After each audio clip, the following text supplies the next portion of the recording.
ਸਤਿ ਸ਼੍ਰੀ ਅਕਾਲ ਜੀ ਸਾਰਿਆਂ ਨੂੰ। ਅੱਜ ਮੌਸਮ ਬਹੁਤ ਵਧੀਆ ਵਾ। ਕੈਨੇਡਾ ਦੇ ਵਿੱਚ ਇੱਦਾਂ ਦਾ ਮੌਸਮ ਬਹੁਤ ਘੱਟ ਵੇਖਣ ਨੂੰ ਮਿਲਦਾ। ਜੇ ਮੇਰੇ ਵੀਰਾਂ ਭੈਣਾਂ ਨੂੰ ਨਹੀਂ ਪਤਾ ਤਾਂ ਮੈਂ ਨੋਵਾ ਸਕੋਸ਼ੀਆ ਕੈਨੇਡਾ ਤੋਂ ਹਾਂ। ਅੱਜ ਦੀ ਵੀਡੀਓ PNP ਰਿਲੇਟਡ ਪਾ ਰਿਹਾ ਵਾਂ ਮੈਂ, ਅਤੇ ਬਿਨਾਂ ਕਿਸੇ ਡਿਲੇ ਤੋਂ ਚਲੋ ਵੀਡੀਓ ਸ਼ੁਰੂ ਕਰਦੇ ਹਾਂ। ਹਾਂਜੀ, ਸਾਰਿਆਂ ਨਾਲ ਪਹਿਲਾਂ ਆਪਾਂ ਜਾਵਾਂਗੇ ਨੋਵਾ ਸਕੋਸ਼ੀਆ immigration.com 'ਤੇ ਕਲਿੱਕ ਕਰੋਗੇ ਤੁਸੀਂ। ਅੱਗੇ ਇੱਦਾਂ ਪੇਜ ਖੁੱਲ੍ਹ ਜੂਗਾ। ਉਸ ਤੋਂ ਅੱਗੇ ਤੁਸੀਂ ਕਲਿੱਕ ਕਰਨਾ ਇਮੀਗਰੈਂਟ ਹੇਅਰ।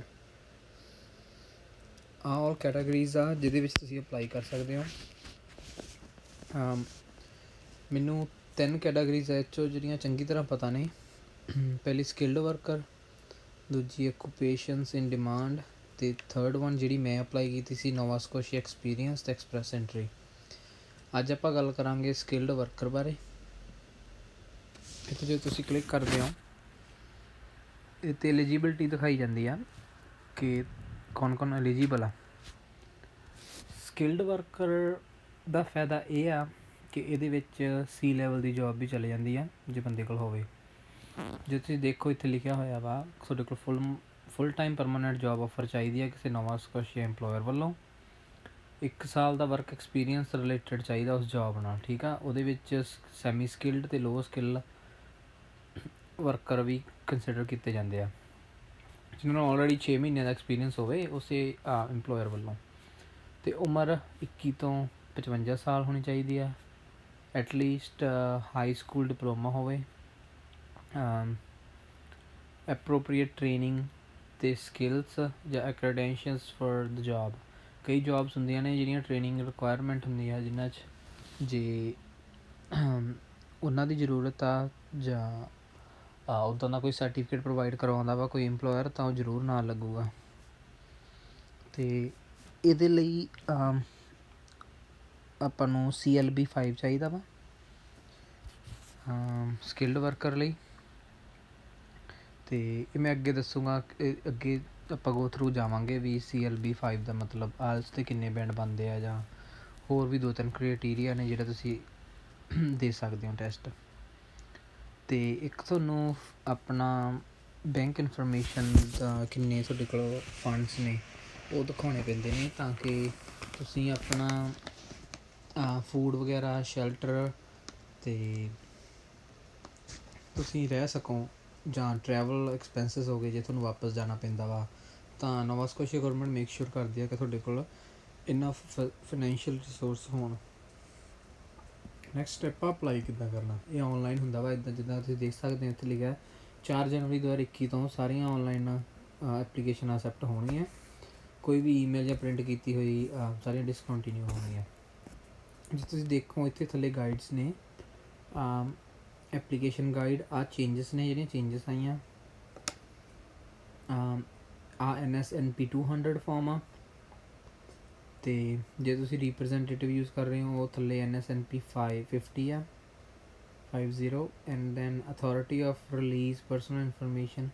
ਜੇ ਤੁਸੀਂ ਇਹਨੂੰ ਕਰ ਰਹੇ ਹੋ ਰਿਲੀਜ਼ ਤਾਂ ਉਹਦੇ ਲਈ ਆਹ ਫਾਰਮ ਆ NSNP 60।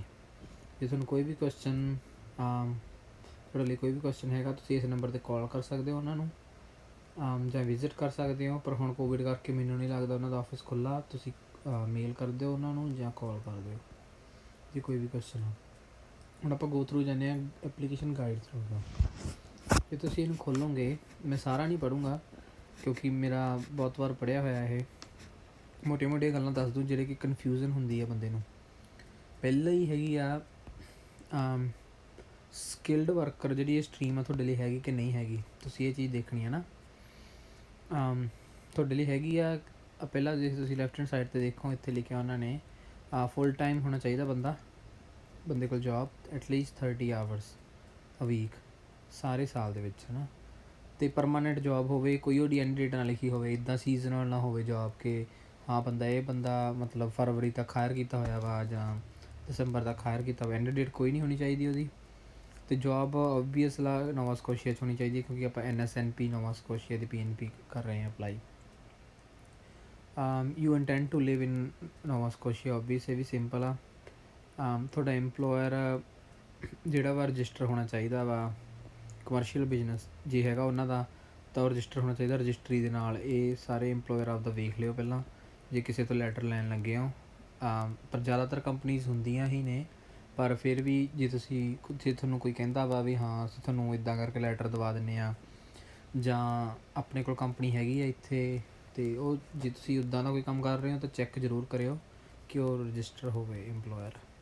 ਅਤੇ ਇੱਕ ਹੋਰ ਗੱਲ ਜਿਹੜੀ ਕਿ ਬਹੁਤ ਜਾਣੇ ਲੋਕਾਂ ਕੋਲੋਂ ਮੈਂ ਕਨਫਿਊਜ਼ਨ ਆ ਜਿਹੜੀ ਮੈਂ ਸੁਣੀ ਆ, ਕਿ ਉਹ ਕਹਿ ਰਹੇ ਸੀ ਵੀ ਸਾਲ ਘੱਟੋ ਘੱਟ ਇੰਪਲੋਇਰ ਹੋਵੇ ਨੋਵਾ ਸਕੋਸ਼ੀਆ ਦੇ ਵਿੱਚ, ਉਸ ਤੋਂ ਬਾਅਦ ਲਾ ਸਕਦੇ ਆ। ਨਹੀਂ, ਘੱਟੋ ਘੱਟ 2 ਸਾਲ ਉਹ ਬੰਦਾ ਉੱਥੇ ਓਪਰੇਟਡ ਹੋਵੇ ਨੋਵਾ ਸਕੋਸ਼ੀਆ 'ਚ, 2 ਸਾਲ ਪੁਰਾਣਾ ਹੋਵੇ ਘੱਟੋ ਘੱਟ, ਜੇ ਤੁਸੀਂ ਉਹਦੇ ਤੋਂ ਲਵਾਉਣੀ ਆ, ਉਹਦੇ ਤੋਂ ਲੈਟਰ ਲੈਣੀ ਆ ਜਿਹੜੀ ਆਪਾਂ, ਉਹ ਤਾਂ ਵੈਲਿਡ ਮੰਨੀ ਜਾਊਗੀ। ਥੱਲੇ ਆਉਂਗੇ, ਇੱਥੇ ਇੱਕ ਕਾਲਮ ਲਿਖਿਆ ਵਾ ਤੁਹਾਡੇ ਸਾਲ ਦੇ ਵਿੱਚ 1560 ਘੰਟੇ ਪੂਰੇ ਕਰਨੇ ਆ। ਇਹ ਸਾਰਾ ਪੇਡ ਹੋਣਾ ਚਾਹੀਦਾ, ਵਲੰਟਰੀ ਵਰਕ ਨਹੀਂ ਹੋਣਾ ਚਾਹੀਦਾ ਜਾਂ ਅਨਪੇਡ ਨਹੀਂ ਹੋਣਾ ਚਾਹੀਦਾ। ਅਤੇ ਜੇ ਤੁਸੀਂ ਥੱਲੇ ਦੇਖੋ, ਇੱਥੇ ਲਿਖਿਆ ਹੋਇਆ ਵਾ ਤੁਹਾਡੀ ਜਿਹੜੀ ਨੌਕ ਸੀ ਅਤੇ D, you have 6 months paid, ਮਤਲਬ ਤੁਹਾਡਾ ਜੇ ਤੁਹਾਡੀ ਜੋਬ ਸੀ ਜਾਂ ਡੀ ਦੇ ਵਿੱਚ ਆਉਂਦੀ ਆ ਤਾਂ 6 ਮਹੀਨੇ ਦਾ ਐਕਸਪੀਰੀਅੰਸ ਜਿਹੜਾ ਵਾ ਉਹ ਨੋਵਾ ਸਕੋਸ਼ੀਆ ਇੰਪਲੋਇਰ ਵੱਲੋਂ ਤੁਹਾਨੂੰ ਆਫਰ ਹੋਣਾ ਚਾਹੀਦਾ, ਅਤੇ ਪੇਡ ਘੱਟੋ ਘੱਟ, ਫਿਰ ਵੀ ਤੁਸੀਂ ਐਲੀਜੀਬਲ ਹੋ। ਪਰ ਜੇ ਤੁਸੀਂ ਦੂਸਰੀ ਸਾਈਡ ਦੇਖੋ, ਇੱਥੇ ਲਿਖਿਆ you have a federal post graduation work permit and work in a job that falls under NOC skill level D, ਮਤਲਬ ਡੀ ਲੈਵਲ ਨਹੀਂ ਆਉਂਦੀ ਇਹਦੇ 'ਚ। ਇੱਥੇ ਲਿਖਿਆ ਦੂਜੀ ਸਾਈਡ ਲਿਖਿਆ ਸੀ ਅਤੇ ਡੀ, ਪਰ ਡੀ ਲੈਵਲ ਨਹੀਂ ਆਉਂਦੀ, ਅਤੇ ਦੂਜੇ ਸਾਈਡ ਇਹਨਾਂ ਕਲੈਰੀਫਾਈ ਕਰਤਾ। ਇਹ ਸੀ ਵੀ ਕਿਹੜੇ ਅਪਲਾਈ ਕਰ ਸਕਦੇ ਕਿਹੜੇ ਨਹੀਂ। ਜੇ ਤੁਹਾਨੂੰ ਨਹੀਂ ਕੁਛ ਪਤਾ ਲੱਗਿਆ ਮੈਨੂੰ ਕਮੈਂਟ ਕਰਕੇ ਦੱਸ ਦਿਓ ਪਰਟੀਕੂਲਰ ਟੋਪਿਕ 'ਤੇ। ਤੁਸੀਂ ਆਪਦੀ ਕੰਡੀਸ਼ਨ ਦੱਸ ਦਿਓ ਕੀ ਐਕਸਪੀਰੀਅੰਸ ਹੈ ਤੁਹਾਡੇ ਕੋਲ, ਕਿੱਦਾਂ ਅਤੇ ਮੈਂ ਤੁਹਾਨੂੰ ਦੱਸ ਦੂੰਗਾ ਵੀ ਕਿੱਦਾਂ ਉਹਦਾ ਲੱਗਣੀ ਹੈ ਕਿ ਨਹੀਂ ਲੱਗਣੀ। 2 ਤਰੀਕੇ ਇਹਦੇ, 2 ਲੈਵਲ ਆ, ਤਰੀਕੇ ਨਹੀਂ 2 ਲੈਵਲ ਆ। ਜਿੱਦਾਂ ਪਹਿਲਾਂ ਪ੍ਰੋਵਿੰਸ਼ੀਅਲ, ਮਤਲਬ ਪਹਿਲਾਂ ਨੋਵਾ ਸਕੋਸ਼ੀਆ ਗੌਰਮੈਂਟ, ਜਿਹਨੂੰ ਕਿ ਆਪਾਂ NSNP ਕਹਿ ਦਿੰਦੇ ਹਾਂ, ਹੈ ਨਾ। ਉਹ ਪਹਿਲਾਂ ਨੋਮੀਨੇਟ ਕਰੂਗੀ ਤੁਹਾਨੂੰ, ਜੇ ਤੁਸੀਂ ਨੋਮੀਨੇਟ ਹੋ ਗਏ ਫਿਰ ਉਹ ਤੁਹਾਨੂੰ ਨੋਮੀਨੇਸ਼ਨ ਸਰਟੀਫਿਕੇਟ ਭੇਜਦੇ ਹੁੰਦੇ ਆ, ਅਤੇ ਉਹ ਸੇਮ ਟਾਈਮ 'ਤੇ IRCC ਨੂੰ ਵੀ ਭੇਜ ਦਿੰਦੇ ਹੁੰਦੇ ਆ ਜਦੋਂ ਤੁਹਾਡੀ ਅਪਰੂਵਲ ਆ ਜੇ। ਅਤੇ ਉਹਦੀ ਕੋਈ ਫੀਸ ਨਹੀਂ ਗੀ, ਫ੍ਰੀ ਆਫ ਕਾਸਟ ਆ। ਜੇ ਤੁਹਾਨੂੰ ਕੋਈ ਕਹਿੰਦਾ ਵਾ ਵੀ PNP ਦੀ ਕੋਈ ਫੀਸ ਆ ਤਾਂ ਵੱਡਾ ਲਾਈ ਆ, ਅਤੇ ਫਰੋਡ ਹੋ ਸਕਦਾ ਵਾ, ਚੈੱਕ ਜ਼ਰੂਰ ਕਰੋ। ਇਹਦੀ ਕੋਈ ਕਾਸਟ ਨਹੀਂ ਗੀ PNP ਦੀ। ਅਤੇ ਜੇ ਤੁਸੀਂ ਇਹ ਤੋਂ ਬਾਅਦ ਦੇਖੋ, ਜੇ ਤੁਸੀਂ ਲੈਵਲ ਸੈਕੰਡ ਲੈਵਲ ਆ ਜਿਹੜਾ ਕੈਨੇਡਾ, ਜਦੋਂ ਤੁਹਾਡੀ PNP ਆ ਗਈ ਉਹਦੇ ਤੋਂ ਬਾਅਦ ਤੁਹਾਡੀ ਜਿਹੜੀ ਆ PNP ਆ ਆਪਣੀ ਨੋਵਾ ਸਕੋਸ਼ੀਆ ਗੌਰਮੈਂਟ ਆਲਰੇਡੀ IRCC ਨੂੰ ਭੇਜ ਦੂਗੀ, ਪਰ ਤੁਹਾਡੇ ਕੋਲ 6 ਮਹੀਨੇ ਹੋਣਗੇ, ਜਿਹੜੀ ਕਿ ਐਕਸਪਾਇਰੀ ਡੇਟ ਹੁੰਦੀ ਹੈ 6 ਮਹੀਨੇ PNP ਦੀ। ਉਹ ਤੁਹਾਨੂੰ 6 ਮਹੀਨਿਆਂ ਦੇ ਅੰਦਰ ਅੰਦਰ ਆਪਣੇ ਡਾਕੂਮੈਂਟ ਸਾਰੇ ਪੂਰੇ ਕਰਕੇ ਫੈਡਰਲ ਤੁਹਾਨੂੰ ਕੀ ਕਰਨਾ ਪੈਣਾ, ਜਦੋਂ ਤੁਹਾਡੀ PNP ਆ ਗਈ ਤੁਸੀਂ ਅਕਾਊਂਟ ਜਿਹੜਾ ਤੁਹਾਡਾ ਪਹਿਲਾਂ ਬਣਦਾ ਵਾ ਇਹਦੇ 'ਚ ਫੈਡਰਲ ਦਾ, ਜਦੋਂ ਤੁਸੀਂ cic.gc.ca 'ਤੇ ਜਾਓਗੇ, canada.ca 'ਤੇ, ਉੱਥੇ ਜਾ ਕੇ ਤੁਹਾਨੂੰ ਪਰਮਾਨੈਂਟ ਰੈਜ਼ੀਡੈਂਸੀ ਦਾ ਪਹਿਲਾਂ ਅਕਾਊਂਟ ਬਣਾਉਣਾ ਪੈਣਾ ਤੁਹਾਡਾ, ਸਾਰਾ ਇਨਫੋਰਮੇਸ਼ਨ ਭਰਨੀ ਪੈਣੀ ਉੱਥੇ। ਜਦੋਂ ਅਕਾਊਂਟ ਬਣ ਗਿਆ ਫਿਰ PNP ਅਪਲਾਈ ਹੁੰਦੀ ਆ। PNP ਜਦੋਂ ਆ ਗਈ ਫਿਰ ਉੱਥੇ ਅੰਦਰ ਜਾ ਕੇ ਤੁਹਾਨੂੰ ਅਸੈਪਟ ਕਰਨੀ ਪੈਂਦੀ ਆ। ਉੱਥੇ ਥੱਲੇ ਤੁਹਾਡੇ ਮੈਸੇਜ ਦੇ ਵਿੱਚ ਆ ਜਾਊਗਾ, ਜਦੋਂ ਤੁਹਾਨੂੰ PNP ਹੋ ਗਈ ਉੱਥੇ ਤੁਹਾਨੂੰ ਅਸੈਪਟ ਕਰਨੀ ਪੈਂਦੀ ਹੈ। ਜਦੋਂ ਤੁਸੀਂ ਅਸੈਪਟ ਕਰੋਗੇ ਫਿਰ ਉਸ ਤੋਂ ਬਾਅਦ ਉਹ ਤੁਹਾਨੂੰ ਡਾਕੂਮੈਂਟਸ ਦਿਖਾਊਗਾ ਕਿਹੜੇ ਕਿਹੜੇ ਤੁਹਾਨੂੰ ਲੋੜ ਆ। ਫਿਰ ਉਹ ਤੁਹਾਡੇ ਕੋਲ ਟਾਈਮ ਫਰੇਮ ਦਿੰਦੇ ਹੁੰਦੇ ਆ ਤੁਹਾਨੂੰ, ਵੀ ਤੁਹਾਡੇ ਕੋਲ 6 ਮਹੀਨੇ ਆ ਜਾਂ 3 ਮਹੀਨੇ ਆ, ਇੱਦਾਂ ਟਾਈਮ ਫਰੇਮ ਦਿੰਦੇ ਆ। ਅਤੇ ਤੁਸੀਂ ਉਹ ਜਾ ਕੇ ਉਹ ਡਾਕੂਮੈਂਟਸ ਆਪਦੇ ਪੂਰੇ ਕਰਨੇ ਆ। ਅਤੇ ਜਿਹੜੇ ਡਾਕੂਮੈਂਟਸ ਜ਼ਿਆਦਾ ਟਾਈਮ ਲਾਉਂਦੇ ਆ ਉਹ ਮੈਨੂੰ ਲੱਗਦਾ ਇੱਕ ਤਾਂ ਹੈਗਾ ਮੈਡੀਕਲ, ਕਿਉਂਕਿ ਸਾਡੇ ਇੱਥੇ ਆਪਣੇ ਨੋਵਾ ਸਕੋਸ਼ੀਆ ਜਿੱਥੇ ਸਿਰਫ ਹੈਲੀਫੈਕਸ ਅਤੇ ਡਾਰਟਮਾਊਂਟ ਸੈਂਟਰ ਆ, ਅਤੇ ਉਹਦੇ 'ਚ ਜ਼ਿਆਦਾ ਟਾਈਮ ਲੱਗਦਾ ਵਾ ਮੈਡੀਕਲ 'ਤੇ। ਮੈਡੀਕਲ ਦੀ ਡੇਟ 3 ਮਹੀਨੇ 4 ਮਹੀਨੇ ਮਿਲਦੀ ਨਹੀਂ। ਇੱਕ ਇਹਦੇ 'ਤੇ ਟਾਈਮ ਲੱਗਦਾ, ਇੱਕ ਇੰਡੀਆ ਤੋਂ ਜਿਹੜੀ ਆਪਾਂ ਆਪਣਾ ਕ੍ਰਿਮੀਨਲ ਰਿਕਾਰਡ ਚੈੱਕ ਕਰਵਾਉਣਾ ਵਾ ਆਪਾਂ, ਜਿਹਨੂੰ PCC ਕਹਿ ਦਿੰਦੇ ਆ ਆਪਣੇ ਇੰਡੀਆ 'ਚ, ਉਹ ਇੰਡੀਆ ਤੋਂ ਟਾਈਮ ਲੱਗਦਾ ਵਾ ਆਉਣ 'ਚ। ਉਹ ਡਾਕੂਮੈਂਟਸ ਦੇਖ ਲਿਓ। ਕਈ ਬੱਚਿਆਂ ਦੀ ਕ੍ਰੈਡੈਂਸ਼ੀਅਲ ਨਹੀਂ ਕਰਾਈ ਹੁੰਦੀ ਗੀ, ਆਪਣੀ ਡਿਗਰੀ ਜਿਹੜੀ ਕੀਤੀ ਹੁੰਦੀ ਹੈ ਬੈਕ ਹੋਮ, ਮਤਲਬ ਇੰਡੀਆ ਦੇ ਵਿੱਚ ਕੋਈ ਮਾਸਟਰ ਕੀਤੀ ਹੈ ਕਿਸੇ ਨੇ, ਉਹ ਜ਼ਰੂਰ ਕਰਵਾ ਕੇ ਰੱਖ ਲਿਓ, ਉਹ ਵੀ ਜ਼ਰੂਰੀ ਆ, ਉਹਦੇ ਵੀ ਪੁਆਇੰਟਸ ਮਿਲ ਜਾਂਦੇ ਆ।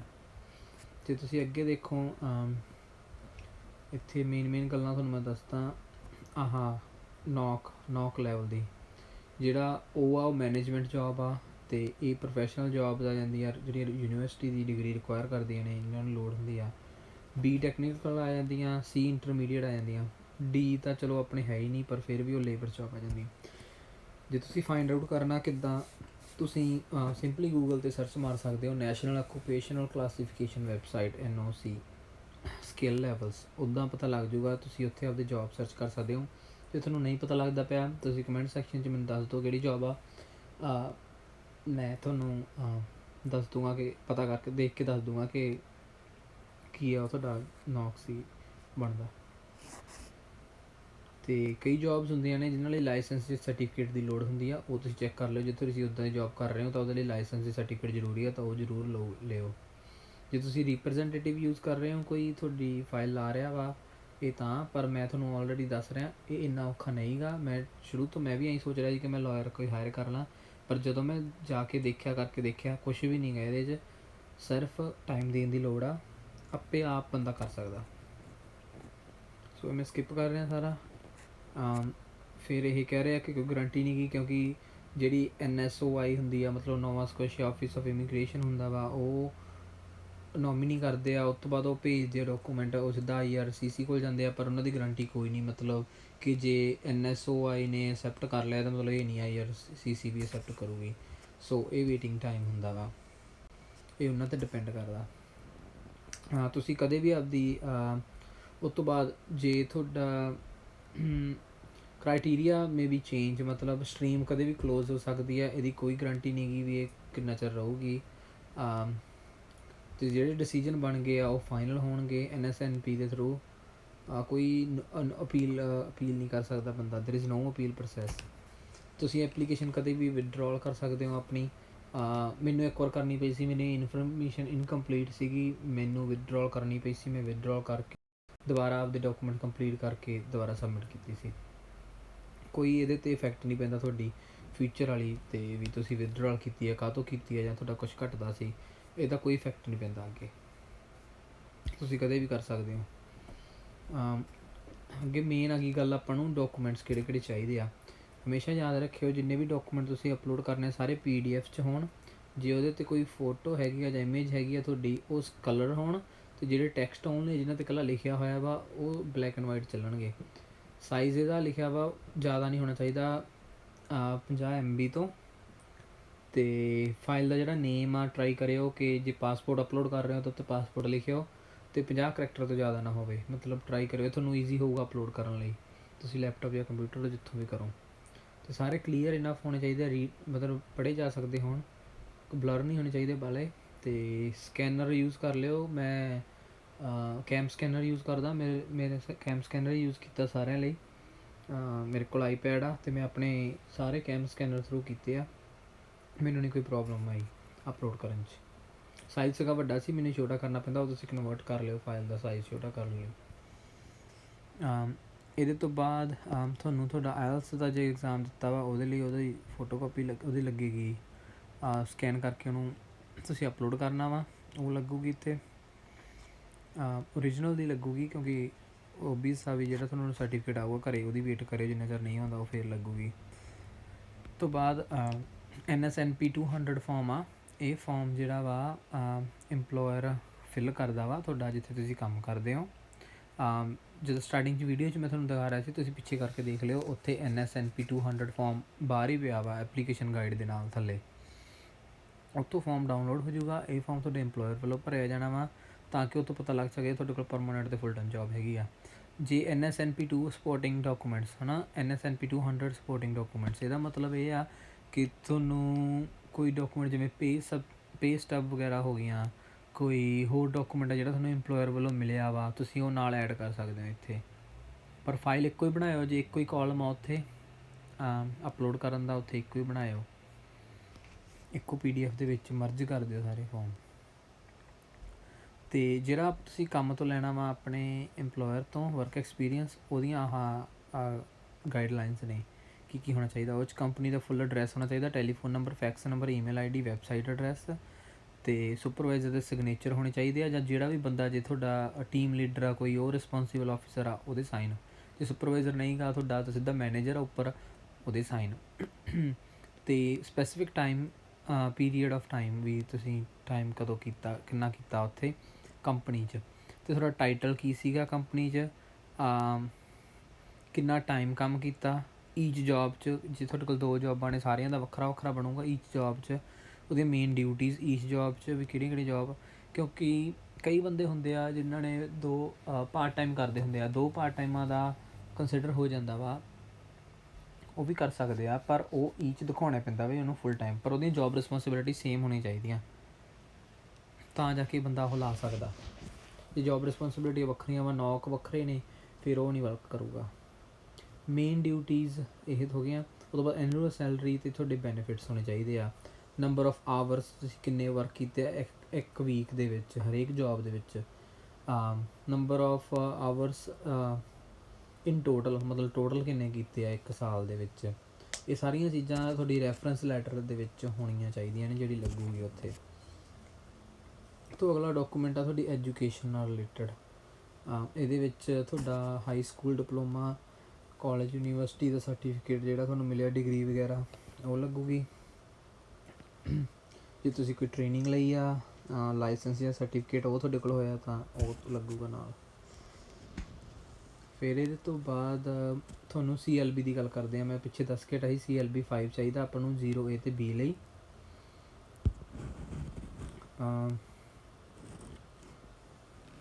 ਦੇਖੋ ਇੱਥੇ ਥੱਲੇ ਆਇਆ ਜਿਹੜਾ ਆਇਲਸ ਦੇ 5 ਆ CLB 5 ਦੇ ਆ ਸਟੈਂਡਰਡ।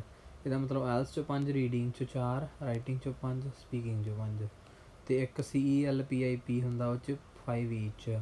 ਇੱਕ TEFL ਹੁੰਦਾ ਵਾ, ਇਹ ਫਰੈਂਚ ਵਾਲਾ ਹੁੰਦਾ ਵਾ, ਅਤੇ ਸੇਮ ਵਿਦ ਆਹ TCFL, ਇਹਨਾਂ ਦੇ ਨੰਬਰ ਚਾਹੀਦੇ ਆ। ਇਹ ਤੁਸੀਂ ਦੇਖ ਸਕਦੇ ਹੋ ਜ਼ਿਆਦਾਤਰ ਬੱਚੇ ਆਪਣੇ ਆਇਲਟਸ ਹੀ ਕਰਦੇ ਆ, ਪਰ ਮੈਂ ਕਈ ਦੇਖਿਆ ਜਿਹੜੇ CLPIP ਵੀ ਕੀਤੀ ਹੈ ਜਿਨ੍ਹਾਂ ਨੇ ਜਰਨਲ ਦੀ। ਮੇਰੇ ਫਰੈਂਡਸ ਨੇ ਕੀਤੀ ਆ, ਇੰਨੀ ਨਹੀਂ ਹਾਰਡ ਪਰ ਡਿਫਰੈਂਟ ਆਇਲਸ ਤੋਂ, ਬਸ ਹੋਰ ਕੁਛ ਨਹੀਂ।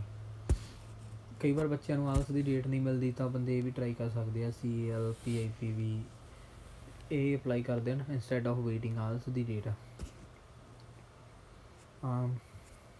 ਉਹ ਸੀਗੇ ਆਪਣੇ ਜਿਹੜੇ ਰਿਕੁਆਇਰਮੈਂਟ ਆ CLB 5, ਇਹ 0A ਅਤੇ B ਲਈ ਤੁਹਾਡੇ ਕੋਲ ਇੱਦਾਂ ਦੀ। ਜੇ ਤੁਹਾਡੇ ਕੋਲ C ਲੈਵਲ ਦੀ ਜੋਬ ਆ ਫਿਰ ਤੁਹਾਡੇ ਆਇਲਸ CLB 4 ਚਾਹੀਦਾ ਉਹਦੇ ਲਈ। ਇਹਦੇ ਲਈ ਆਇਲਸ ਜਰਨਲ ਕਰਨੀ ਆ, ਉਹੀ ਆ 4.5, 3.5, 4, 4। ਇਹ ਤੁਸੀਂ ਸਕਰੀਨਸ਼ਾਟ ਲੈ ਲਿਓ ਇੱਥੋਂ। ਬਾਕੀ ਮੈਂ ਵੀਡੀਓ ਦੇ ਐਂਡ ਦੇ ਵਿੱਚ ਤੁਸੀਂ ਜੇ ਡਿਸਕ੍ਰਿਪਸ਼ਨ ਬਾਕਸ 'ਚ ਜਾਓਗੇ ਅਤੇ ਮੈਂ ਲਿੰਕ ਪਾ ਦੂੰਗਾ PDF ਦਾ, ਉੱਥੇ ਤੁਸੀਂ ਜਾ ਕੇ ਦੇਖ ਸਕਦੇ ਹੋ, ਅਤੇ ਵੈਬਸਾਈਟ ਵੀ ਪਾ ਦੂੰਗਾ ਮੈਂ ਕਿਹੜੀ, 'ਤੇ ਤੁਸੀਂ ਡਾਇਰੈਕਟ ਓਪਨ ਹੋ ਜਾਊਗੀ ਉੱਥੋਂ। ਇਹ ਦੇਖ ਲਿਓ, ਮੇਕ ਸ਼ੋਰ ਕਿ ਆਇਲਸ ਜਿਹੜਾ ਐਕਸਪਾਇਰ ਨਹੀਂ ਹੋਇਆ ਵੀ ਉੱਥੇ ਲਿਖਿਆ ਹੋਇਆ ਵਾ ਮਤਲਬ ਤੁਹਾਡਾ ਆਇਲਸ ਐਕਸਪਾਇਰ ਨਾ ਹੋਵੇ। ਪਾਸਪੋਰਟ, ਇਹ ਵੀ ਇੰਪੋਰਟੈਂਟ ਆ। ਪਾਸਪੋਰਟ ਕਲੀਅਰ ਹੋਣਾ ਚਾਹੀਦਾ ਵਾ। ਕੀ ਦਿਖਣਾ ਚਾਹੀਦਾ ਪਾਸਪੋਰਟ ਦੇ ਵਿੱਚ, ਕਿਹੜੇ ਪੇਜ ਸਕੈਨ ਕਰਨੇ ਉਹ ਲਿਖਿਆ ਇੱਥੇ। ਪਾਸਪੋਰਟ ਨੰਬਰ ਹੋਣਾ ਚਾਹੀਦਾ, date of issue, expiry, photo of passport holder, name of the passport ਵੀ ਨਾਮ ਬੰਦੇ ਦਾ ਹੋਣਾ ਚਾਹੀਦਾ ਵਧੀਆ। ਕੋਈ ਚੇਂਜਸ ਜਿਹੜੀਆਂ ਵਾ ਪਾਸਪੋਰਟ ਦੇ ਉੱਤੇ, ਨੇਮ ਦੇ ਉੱਤੇ ਜਾਂ ਡੇਟ ਆਫ ਬਰਥ ਦੇ ਰਿਲੇਟਡ ਤੁਸੀਂ ਉਹ ਵੀ ਇਨਫੋਰਮ ਕਰਨੀਆਂ ਵਾ, ਉਹ ਦੱਸਣੀਆਂ ਨੇ। ਐਨੀ ਚੇਂਜਸ, ਜੇ ਤੁਹਾਡੀ ਕੋਈ ਚੇਂਜ ਹੋਈ ਹੈ, ਐਕਸਪਾਇਰੀ ਡੇਟ ਕੋਈ ਨਵਾਂ ਅਪਲਾਈ ਕੀਤਾ ਤੁਸੀਂ, ਪਾਸਪੋਰਟ ਵੇਟਿੰਗ ਕਰ ਰਹੇ ਹੋ, ਉਹ ਜ਼ਰੂਰ ਮੈਂਸ਼ਨ ਕਰੋ, ਉਹਨਾਂ ਨੂੰ ਦੱਸੋ ਜ਼ਰੂਰ।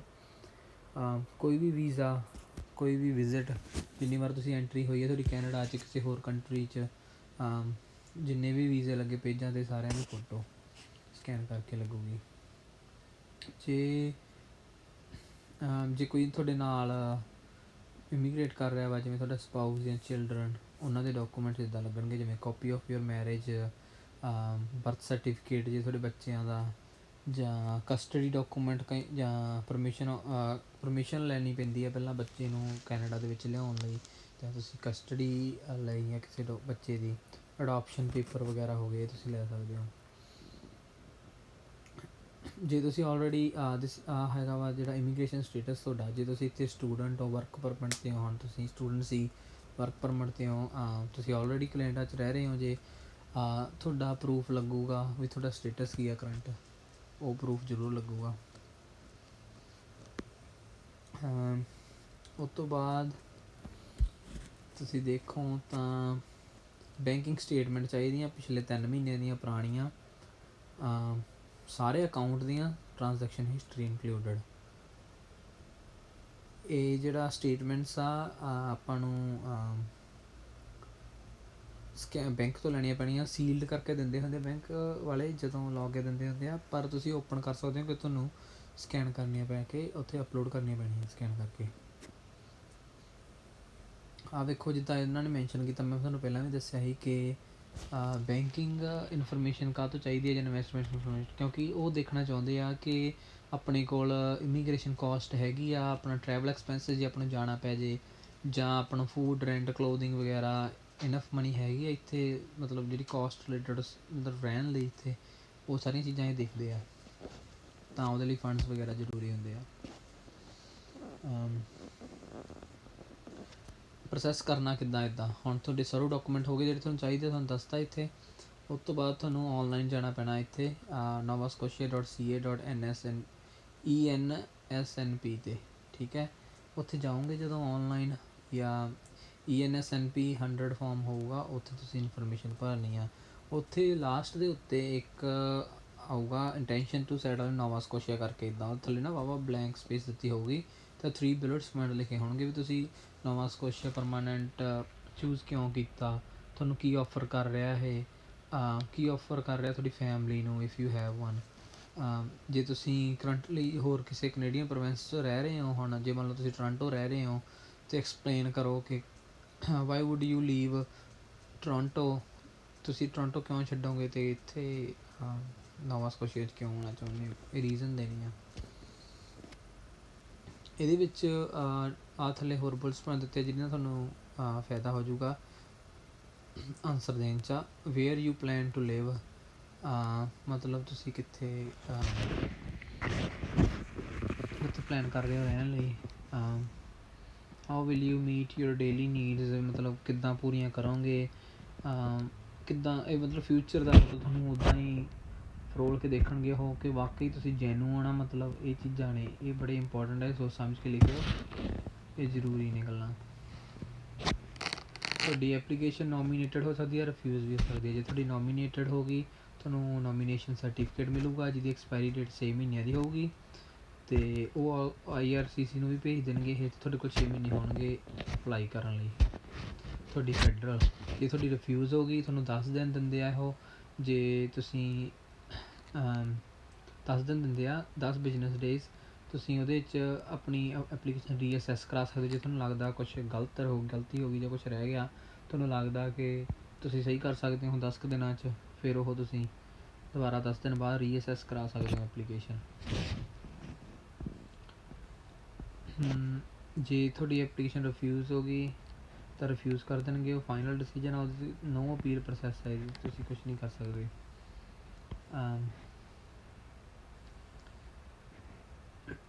ਤੁਸੀਂ ਇੱਕ ਹੋਰ ਗੱਲ, ਤੁਸੀਂ ਐਕਸਟੈਂਡ ਵੀ ਕਰ ਸਕਦੇ ਹੋ 6 ਮਹੀਨੇ ਤੋਂ ਬਾਅਦ।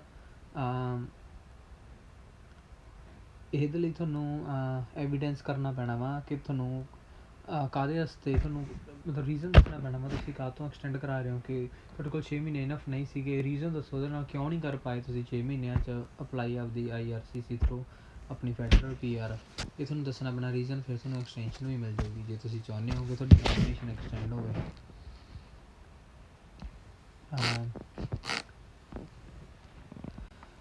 ਬਸ ਉਸ ਤੋਂ ਬਾਅਦ ਤੁਸੀਂ 6 ਮਹੀਨਿਆਂ ਬਾਅਦ ਅਪਲਾਈ ਕਰ ਸਕਦੇ ਹੋ ਆਪਣੀ ਫੈਡਰਲ ਪਰਮਾਨੈਂਟ ਰੈਜ਼ੀਡੈਂਸੀ। ਮਿਹਰਬਾਨੀ ਜੀ ਵੀਡੀਓ ਇੱਥੋਂ ਤੱਕ ਦੇਖਣ ਲਈ। ਜੇ ਮੇਰੇ ਵੀਰਾਂ ਭੈਣਾਂ ਨੂੰ ਕੋਈ ਵੀ ਕੁਐਸਚਨ ਆ ਤਾਂ ਤੁਸੀਂ ਕਮੈਂਟ ਕਰਕੇ ਥੱਲੇ ਦੱਸ ਸਕਦੇ ਹੋ ਮੈਨੂੰ, ਮੈਂ ਤੁਹਾਡਾ ਆਨਸਰ ਦਊਂਗਾ। ਜੇ ਤੁਸੀਂ ਇੰਸਟੈਂਟ ਰਿਪਲਾਈ ਚਾਹੁੰਦੇ ਹੋ ਤਾਂ ਮੈਨੂੰ ਮੇਰੇ ਇੰਸਟਾਗ੍ਰਾਮ 'ਤੇ ਫੋਲੋ ਕਰੋ, ਮੈਂ ਉਹਦਾ ਲਿੰਕ ਡਿਸਕ੍ਰਿਪਸ਼ਨ ਬਾਕਸ 'ਚ ਪਾ ਦੂੰਗਾ। ਇੱਕ ਇਹ ਤੋਂ ਪਹਿਲਾਂ ਮੈਂ ਵੀਡੀਓ ਬਣਾਈ ਸੀ ਸਟੱਡੀ ਪਰਮਿਟ ਐਕਸਟੈਂਸ਼ਨ 'ਤੇ, ਜੇ ਤੁਹਾਨੂੰ ਉਹਦੇ ਨਾਲ ਰਿਲੇਟਡ ਕੋਈ ਕੁਐਸਚਨ ਆ ਉਹ ਵੀ ਤੁਸੀਂ ਪੁੱਛ ਸਕਦੇ ਹੋ। ਜੇ ਤੁਸੀਂ ਉਸ ਵੀਡੀਓ ਨੂੰ ਨਹੀਂ ਦੇਖਿਆ ਹਜੇ ਤੱਕ ਤੁਸੀਂ ਉਹ ਵੀ ਦੇਖ ਸਕਦੇ ਹੋ, ਮੈਂ ਉਹ ਵੀ ਲਿੰਕ ਡਿਸਕ੍ਰਿਪਸ਼ਨ ਬਾਕਸ 'ਚ ਪਾ ਦੂੰਗਾ।